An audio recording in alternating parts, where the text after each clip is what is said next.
All right, good day, folks. This is Mr. Murray, and welcome to my first video lesson for grade 10 geography.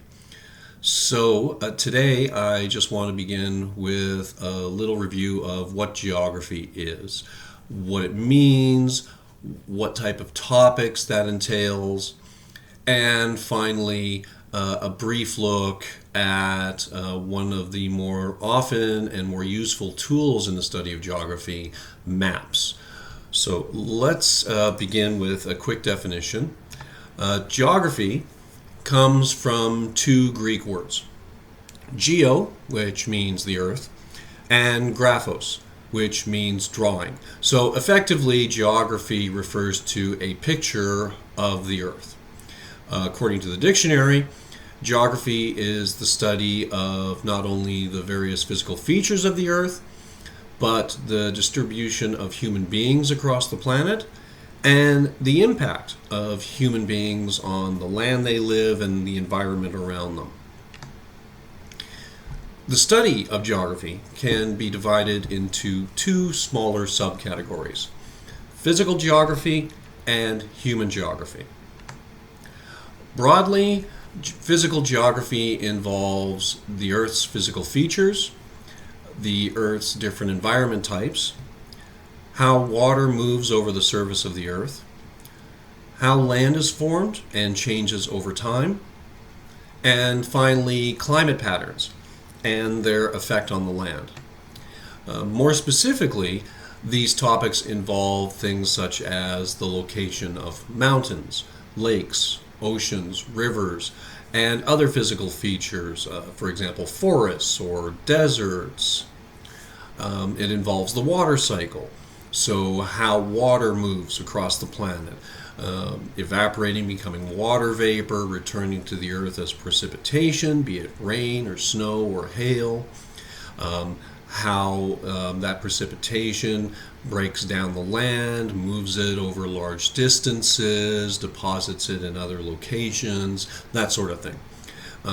The effect of sun, rain, snow, and wind on the land. So again, much like water, sun and wind also has an effect on shaping the land and moving it either in large chunks or smaller pieces over vast distances and just changing the way the environment appears over time.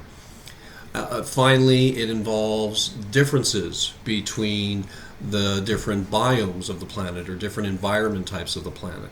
For example, forests, deserts, tundra, grasslands, oceans, rainforests, and it's all based on where they are located, whether it's a hot, dry climate, a cold, moist climate, in the ocean, at higher elevations, what have you. Human geography involves where people live and why they live there. It also involves how and why people move and the growth of cities and other communities.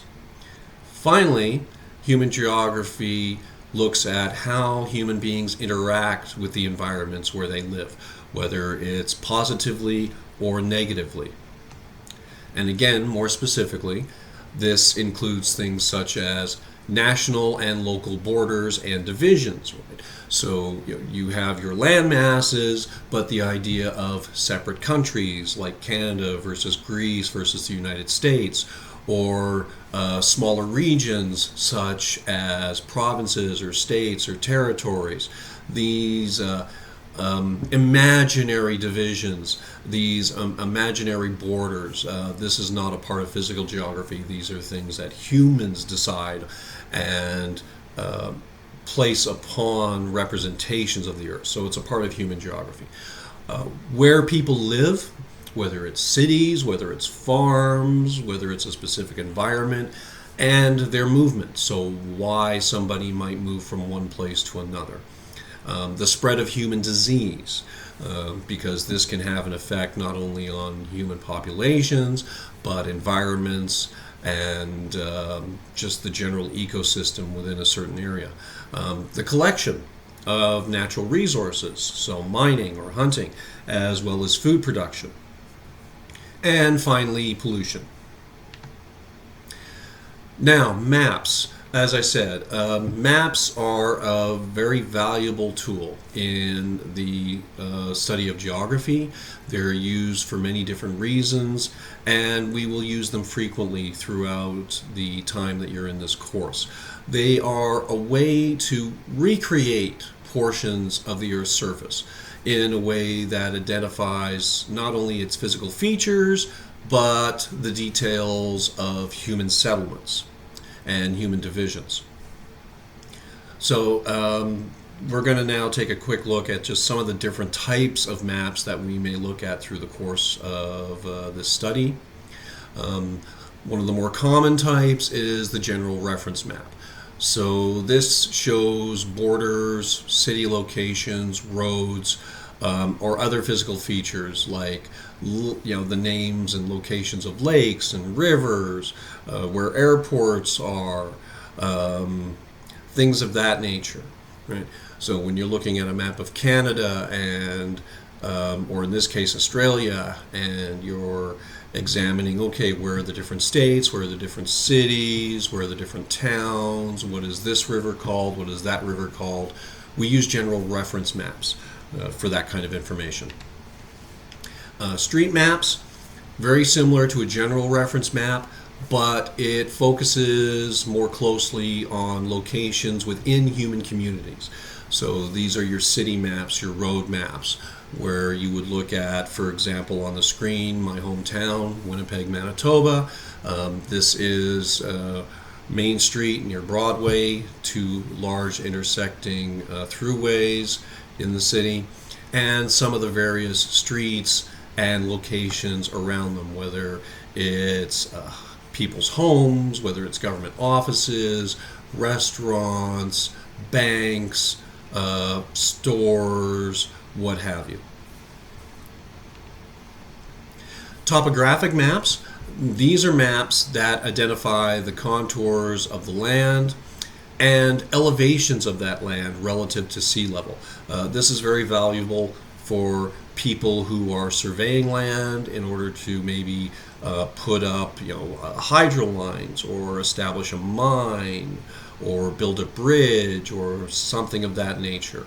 So geologists use it, public works people use them, and it contains various lines that follow the ridges of the Earth's surface at specific locations above sea level, as I said. So looking at this example, you'll see the lighter beige areas.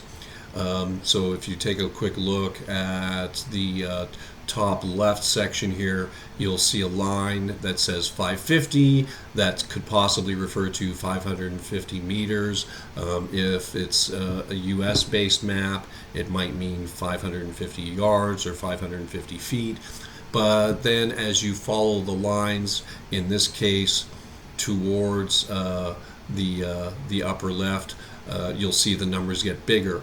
So you'll have a line that says 600, and then another line that says 650, and then you have a specific point marked near the top that says 682.5. So again, that could be 682.5 meters above sea level, and it gives you an idea of how flat or rugged that particular area of land might be.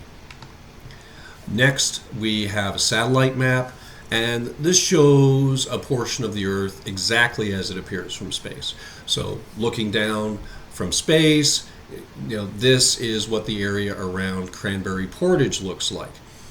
Of course, you wouldn't see the labels if you were just strictly looking down from space. This is taken from Google Maps, which gives you the option of not only seeing how this would appear from flying over it or being high above it, but still being able to identify key human features within that community. such as Frontier Collegiate, where it's labeled, and where the local Royal Canadian Mounted Police office is in Cranberry Portage, and where the Viking Lodge is located, and where Route 10 runs going through the city. So that is a satellite map, and as you look around, you can see where the various streets are, and you've got that more beigey color, which indicates the fact that this is dirt and concrete and part of a human settlement. And then as you move out, you see a bit more green and blue, indicating forest and rivers and lakes in the area, as again it appears from space. Next, thematic maps. This is another map that we will use quite a bit of in this course. These are maps that show information related to a specific topic.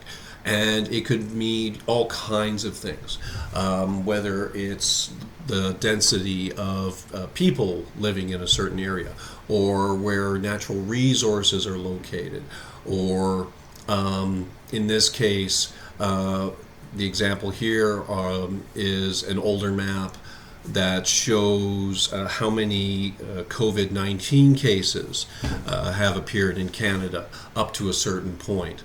As going by province, Manitoba having 3,098, and you've got the Northwest Territories that has 5, and you've got Prince Edward Island that has 65. The numbers are much higher now, of course, but this is another example of a thematic map that we will use fairly frequently in the course. Next, navigation charts. We won't use these at all in this course, but for those of you who may be looking at possibly one day getting into the military, maybe joining the Canadian Navy, or maybe going up north and doing crab fishing or that kind of thing for a living once you're done school, you'll deal with these sorts of maps. And what they do is they provide information to people either operating sea-based vessels, again, like fishing boats or military ships, or aircraft. So if you're a pilot or you work in air traffic control or something of that nature, you'll see maps like this. I'm personally not very familiar with how to read this type of map. This requires specialized training, but I do know just in general these types of maps will indicate things such as travel paths for various vessels, possibly the location of buoys, so markers that measure tides. They might indicate temperature of the ocean or water at certain points. It might indicate wind direction and speed if you're flying in an aircraft. So there's a variety of information that you can get from this kind of map, this kind of chart, depending on whether you're operating a sea vessel or an air vessel. Last, what's called a cadastry map. And again, this is not a map that we will typically use in this course, but if you are a land surveyor, you work for the government, and you're scoping out possible locations to build some kind of new development, maybe extending a sewer line or building a new hydroelectric dam or something of that nature, you might use a map such as this that lays out a specific community and how the land is divided and what it might be used for. For example, this map is a really old map from the time of Louis Riel. The Red River Settlement is what is now Winnipeg, and this specific map indicates the borders of the various areas and parishes. So it used to be church-based, but the various parishes in and around where Winnipeg is now, things such as St. Laurent and St. Amant and St. Charles and St. Vital and St. Francois Xavier. So where the borders of these particular regions are. And if you go in closer, like for example, if we were to get a cadastry map of just St. Charles and blow it up, you might actually see it divided so far as to indicate who earns certain plots of land, like this is so-and-so's house and this is so-and-so's farm, and what the border of that area, that zone is. Finally, for this first lesson, just a quick note on maps versus globes. So, using maps and using globes, there's a very important distinction that you should be aware of. Globes, because globes are the exact same shape as the Earth, a sphere, they are the most accurate representation of where things on the Earth are, how far they are from each other, the sizes of the different land masses compared to each other, that sort of thing. Maps, on the other hand, they are a two-dimensional representation of the Earth, a two-dimensional representation of a three-dimensional object. Essentially, you have to peel a globe in layers, flatten it out, and rearrange things to make it look nice and turn it into a square or a rectangle or whatever orientation the map actually is. And because of this, they're not as accurate as globes. Land masses are largely out of proportion to what they should be. So, if you're looking at a globe and you're looking at the size and shape of England compared to, say, the size and shape of China, it's extremely accurate. But if you take a world map and you look at the size and shape of England and the size and shape of China, it's not going to be the same because we've had to flatten it out and it's no longer a perfect representation. It also is a much less accurate look at the distances between areas as far as scale. I mean, most maps will include some kind of scale, some kind of distance, way of measuring distance between one city and another. And those distances are accurate, but looking at those distances on a map versus those distances on a globe, the globe is more precise in terms of just really, how far realistically you would need to travel to get from one place to another. Okay, so that is our introduction on geography.